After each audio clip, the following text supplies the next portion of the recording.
ಸ್ನೇಹಿತರೆ, ಎಲ್ಲರಿಗೂ ನಮಸ್ಕಾರ. ನಾನು ನಿಮ್ಮ ಪಳದಿಗೆ ಕನ್ನಡ ಪ್ರೇಮಿ ವೀರೇಶ್ ಮಾತಾಡ್ತಾ ಇದ್ದೀನಿ. ಏನಪ್ಪಾ ವಿಷಯ ಅಂತಂದ್ರೆ, ಇವತ್ತು ನಮ್ಮ ಗದಗ ತಾಲೂಕಿನ ಚಿಕ್ಕಹಂದಿಹುಳ ಗ್ರಾಮದಲ್ಲಿ ಇರ್ತಕ್ಕಂತಹ ಕೆರೆಯ ಬಗ್ಗೆ ಒಂದು ಸಣ್ಣ ಮಾಹಿತಿಯನ್ನ ಕೊಡೋದಕ್ಕೆ ನಾನು ಇವತ್ತು ಬಂದಿದ್ದೀನಿ.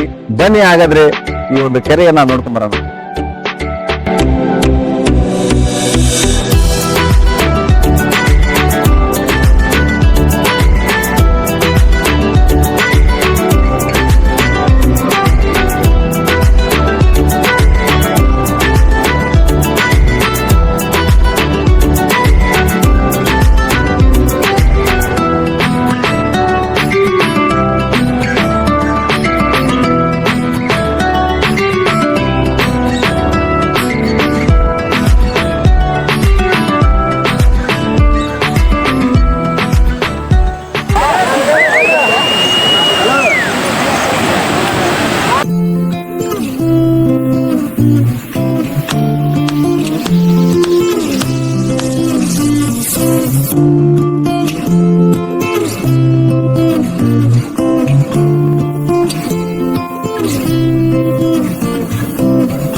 ಸ್ನೇಹಿತರೆ, ಮೊದಲೇ ಹೇಳಿದಂತೆ ಈ ಒಂದು ಕೆರೆ 35 ವರ್ಷಗಳ ಹಿಂದೆ ನಿರ್ಮಾಣಗೊಂಡಿದೆ.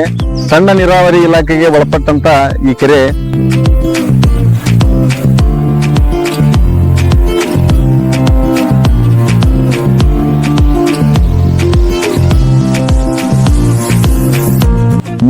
ವರ್ಷಗಳ ಹಿಂದೆ ನಮ್ಮ ಗ್ರಾಮದ ಹಾಗೂ ಎಲ್ಲ ಒಂದು ರೈತರ ಹಿರಿಯರ ಒಂದು ಸಹಾಯ ಸಹಕಾರದೊಂದಿಗೆ ಈ ಒಂದು ಕೆರೆ ನಿರ್ಮಾಣಗೊಂಡಿದೆ. ಈಗಾಗಲೇ ಈ ಕೆರೆ ಒಂದು ನಿರ್ಮಾಣಗೊಂಡು 35 ವರ್ಷಗಳು ಗತಿಸಿ ಹೋಗಿವೆ. ಸುಮಾರು 818 ಹೆಕ್ಟರ್ ಭೂಮಿಗೆ ನೀರಾವರಿಯನ್ನ ಒದಗಿಸುವಂತ ಯೋಜನೆಯ ಒಂದು ಕೆರೆ ಅಂತ ಹೇಳ್ಬೋದು.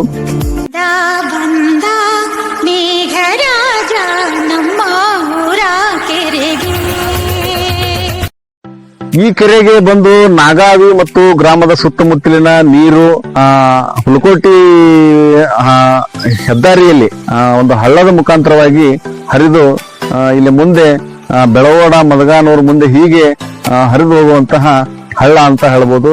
ಈ ಹಳ್ಳಕ್ಕೇನೆ 35 ವರ್ಷಗಳ ಹಿಂದೆನೆ ಒಂದು ಸಣ್ಣ ನೀರಾವರಿ ಇಲಾಖೆಯವರು ಈ ಒಂದು ಕೆರೆ ವ್ಯವಸ್ಥೆಯನ್ನು ಮಾಡಿ ರೈತರಿಗೆ ಒಂದು ಅನುಕೂಲವಾಗಲಿ, ಅವರಿಗೆ ನೀರಾವರಿ ಯೋಜನೆ ಅನುಕೂಲ ಆಗಲಿ ಅನ್ನೋ ದೃಷ್ಟಿಯಲ್ಲಿ 35 ವರ್ಷಗಳ ಹಿಂದೆ ಈ ಒಂದು ಕೆರೆಯನ್ನ ನಿರ್ಮಾಣ ಮಾಡಿದ್ದಾರೆ ಅಂತ ಹೇಳ್ಬೋದು.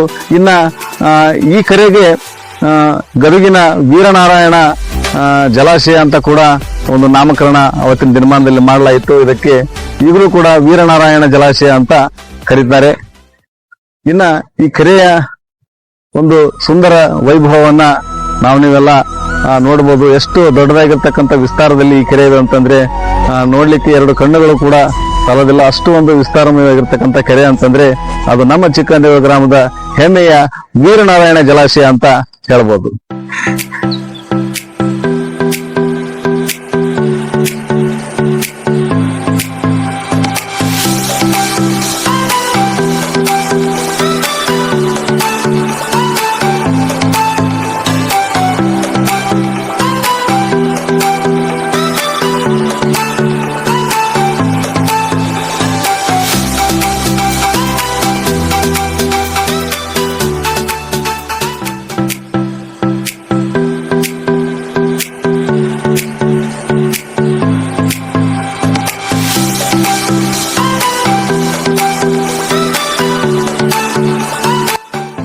ಸ್ನೇಹಿತರೆ, ಇದಾಗಿತ್ತು ಇವತ್ತಿನ ವಿಶೇಷ ಸಂಚಿಕೆ ಅಂತ ಹೇಳ್ತಾ ನನ್ನ ಮಾತುಗಳನ್ನ ಇಲ್ಲಿಗೆ ಮುಗಿಸ್ತಾ ಇದ್ದೀನಿ. ನನ್ನ ಮಾತುಗಳು, ನನ್ನ ವಿಡಿಯೋ ನಿಮ್ಗೆ ಇಷ್ಟ ಆದ್ರೆ ಶೇರ್ ಮಾಡಿ, ಲೈಕ್ ಮಾಡಿ, ಕಾಮೆಂಟ್ ಮಾಡಿ ಅಂತ ಹೇಳ್ತಾ, ಇದು ಪಳದಿಗ ಕನ್ನಡ ಪ್ರೇಮಿ 8722 ಯೂಟ್ಯೂಬ್ ಚಾನಲ್.